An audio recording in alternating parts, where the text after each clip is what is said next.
बच्चों, इस आशा और उम्मीद के साथ कि सभी लोग लॉकडाउन का पालन करते होंगे और सरकार के नियमों का पालन करते होंगे।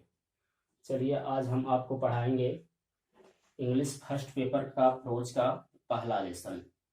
जैसा कि आपको प्रोवाइड किया कराया गया था सामग्री पहले ही, लेकिन हो सकता है कुछ बच्चों के पास अभी भी सामग्री उपलब्ध न हो पाई हो, तो इसके लिए मैंने बोर्ड पे सब कुछ लिख दिया है। तो चलिए, ये देखिए, लेसन फर्स्ट है आपका प्रोज का, माई स्ट्रगल फॉर एन एजुकेशन, इसका नाम है। पहले लेसन का नाम है आपके फर्स्ट ईयर के फर्स्ट लेसन का नाम प्रोज का माई struggle for an education. My struggle means मेरा संघर्ष, फॉर एन एजुकेशन मीन्स मेरी एक शिक्षा के लिए, शिक्षा के लिए मेरा संघर्ष। यह पाठ का अर्थ है। इसके राइटर हैं बुकर टी वाशिंगटन। कहीं कहीं बच्चों आपको मिलता है ब्रूकर टी वाशिंगटन, लेकिन आपको इसमें कंफ्यूज नहीं होना है, बुकर टी वाशिंगटन ही आप याद करेंगे। चलिए देखते हैं लेसन के बारे में। आपको इसके पहले बताया गया था, आज आप इसका अर्थ देखेंगे और उसके बाद आप देखेंगे इसका एक्सप्लेनेशन किस प्रकार से लिखे जाते हैं। तो चलिए इसका अर्थ देखते हैं। लिखा है one day. One day means एक दिन। व्हाइल, व्हाइल मीन्स जब। At work, at work means काम पर। In the coal mine means कोयले की खान में। लेखक कह रहा कि एक दिन जब कोयले की खान में काम पर। I happened, I happened means मेरे साथ घटित हुआ। To overhear, to overhear means संयोग बस सुनने का। Two miners talking about a great school, दो मजदूरों को एक महान विद्यालय के बारे में बातें करते हुए। लिखा है for coloured people, for coloured people means अश्वेत लोगों के लिए। कलर्ड पीपुल मीन्स अश्वेत लोग, जिसे आप कहते हैं Negro people. Somewhere in Virginia, somewhere means कहीं पर, इन वर्जीनिया मीन्स वर्जीनिया राज्य में, यानी जो वर्जीनिया के राज्य में कहीं पर था। यानी लेखक को उसका एग्जैक्ट प्लेस नहीं याद था कि वह कहाँ था। इस प्रकार से वह कह रहा कि जो वर्जीनिया के कहीं पर था और जिसके बारे में वे मजदूर बातें कर रहे थे। लिखा this was the first time, this was means यह था, द फर्स्ट टाइम मीन्स पहला अवसर। लिखा है that I had ever heard, that means जो, I had ever heard means मैंने कुछ सुना था, कभी सुना था। एनीथिंग मीन्स कुछ भी। अबाउट, अबाउट मीन्स बारे में। एनी काइंड ऑफ स्कूल, किसी प्रकार के विद्यालय की। लेखक कह रहा कि जिस किसी प्रकार के विद्यालय के बारे में मैं पहली बार सुना था, और कॉलेज अथवा बड़े विद्यालय के बारे में। That was more pretentious, that was means जो था, मोर, मोर मीन्स अधिक, प्रीटेंसस, प्रीटेंसस मीन्स आकर्षणपूर्ण, जिसे आप कहते हैं फुल ऑफ अट्रैक्शंस, या जिसे आडंबरपूर्ण भी कह सकते हैं। लिखा दैन, दैन मीन्स की अपेक्षा या से अधिक। The little coloured school, little coloured school means छोटे विद्यालय की अपेक्षा अश्वेत लोगों के लिए। इन आवर टाउन, जो हमारे कस्बे में था। लेखक कह रहा कि जो हमारे कस्बे में अश्वेत लोगों के लिए छोटा विद्यालय था, उसकी अपेक्षा वह विद्यालय अधिक आकर्षणपूर्ण था, या यूं कह लीजिए दिखावटी था। लेखक कह रहे हैं कि as they went on, as means जैसे जैसे, दे मीन्स वे, यानी कोल माइनर्स। लिखा went on, went on means जारी रखे, यानी करते गए। डिस्क्राइबिंग, डिस्क्राइबिंग मीन्स वर्णन, जैसे जैसे वे वर्णन करते गए। The school, the school means वह विद्यालय। इट सीम्ड टू मी, यह मुझे प्रतीत हुआ। दैट की, इट मस्ट बी, यह अवश्य होगा। The greatest place, the greatest place means सबसे बड़ा स्थान।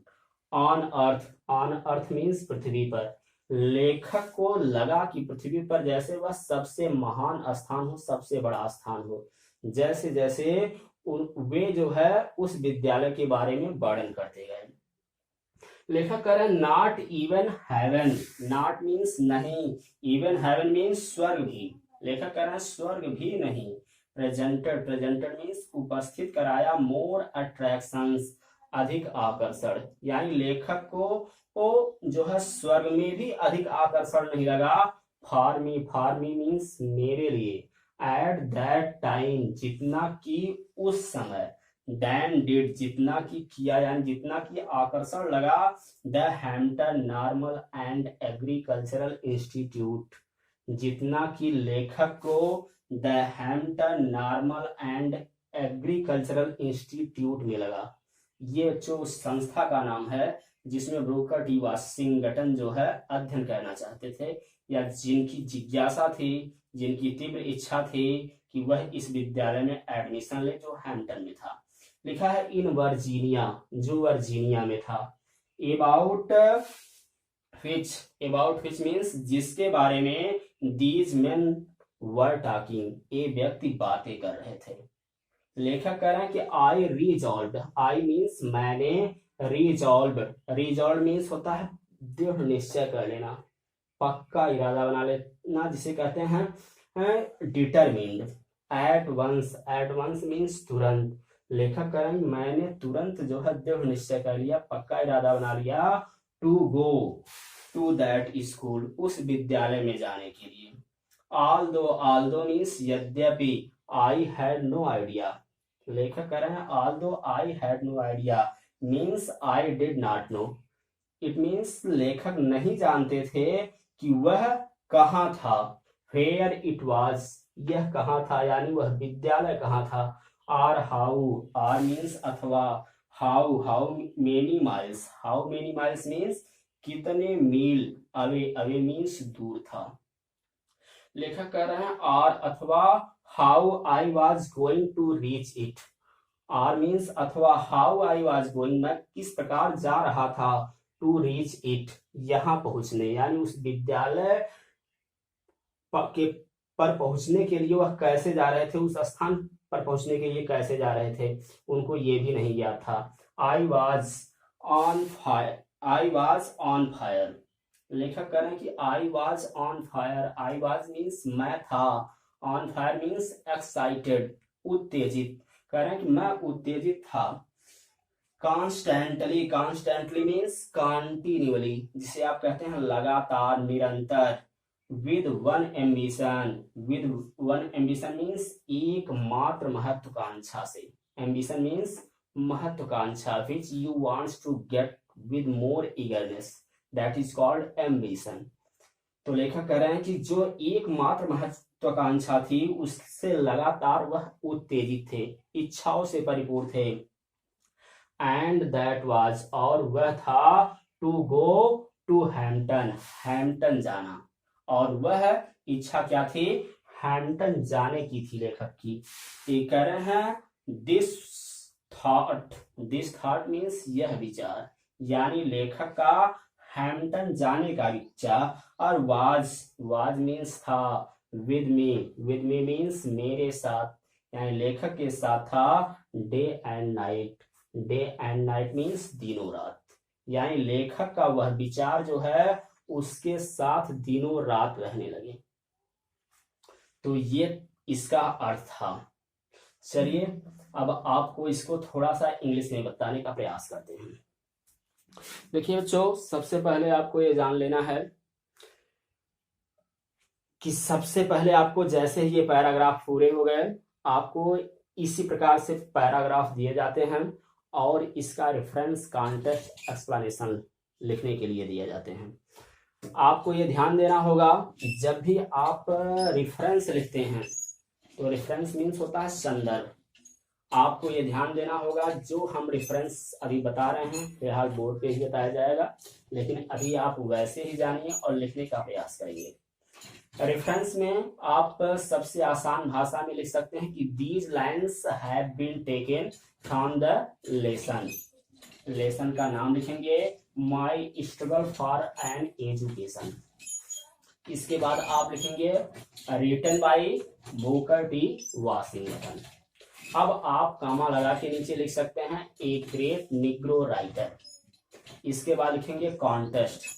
कॉन्टेस्ट में लिखेंगे कि the writer was very poor, he worked in a coal mine, but he had a strong desire for education, and one day he got a chance when he heard two workers talking about a great school in his coal mine. इसके बाद आप लिखेंगे explanation. Explanation में लिखेंगे the writer was working in a coal mine in his childhood, he was very poor, but he had a strong desire for education, so he was always thinking about to achieve good education. And one day he heard secretly two miners. They were talking about a school, and that school was in Hampton, and the school was very attractive, and they were also describing the school very attractively. So the writer was on fire when he heard about the description of the school, and he resolved at once to go to that school to study there, although the writer did not know how many miles away that was, or how he would go there. It means he did not know that which vehicle or carriage will go from his place to that place. And in this way, but having a strong desire for education, he always thinking about the school, and he always think how he will go there. And in this way you have to write your explanation. Thank you.